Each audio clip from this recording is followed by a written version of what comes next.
এই যে সরকার একটি কথা প্রচলন করেছে কিছু নেতারা, বিএনপি সংস্কার চায় না, শুধু নির্বাচন চায়। এই দুইটা একই রকমের কথা। এটা কোনো বিতর্ক না, এটা একটা কুতর্ক, এটা একটা দুষ্ট কথা।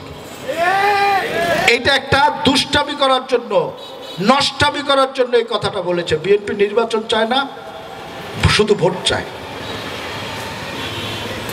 আর এইখানে আমাদের যে কথাগুলো আসেই জানি, হাইব্রিড, এই ব্রিড, সেই ব্রিড, ঠিক আছে।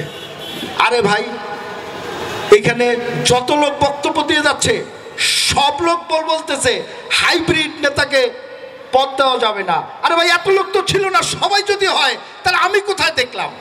তাহলে তো আমিই ছিলাম না। বিষয়টা এরকম হয়ে যায় না? আগে ইলেকশনের প্রসঙ্গে আসি, যেহেতু কথাটা বলে ফেলেছি, পরে এটা বলে শেষ করব। বলতেছে কিছু লোক দুষ্টামি করে, নষ্টামি করে, রাজনীতিকে ভিন্ন খাতে প্রবাহিত করার জন্য। ওদের মাথায় ঘুম ধরেছে।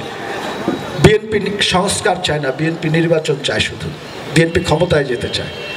আরে ভাই, আমরা সংস্কার চাই না, তুমি চাও।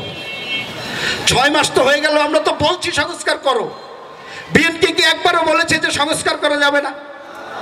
বিএনপি কি একবারও বলেছে যে সংস্কার না করে নির্বাচন দিতে হবে? তো 6 মাস হয়ে গেল, তুমি বলো না তুমি কি করবা। তুমি তো বলতেই পারছো না তুমি কি করবা। তুমি বলো, তুমি করো, তুমি রোড ম্যাপ দাও, তুমি বলো আমি এই কাজ করতে চাই, এই সময় লাগবে, এতদিন পরে নির্বাচন হবে, নির্বাচনের তারিখ এইটি বলতে হবে না? তুমি যখন বলছো না, তার মানে তুমি নিজেই জানো না যে তুমি কি করতে চাও। তুমি নিজেই জানো না তুমি কি করতে চাও, অথবা তুমি অন্যের প্রেসক্রিপশনে চলছো।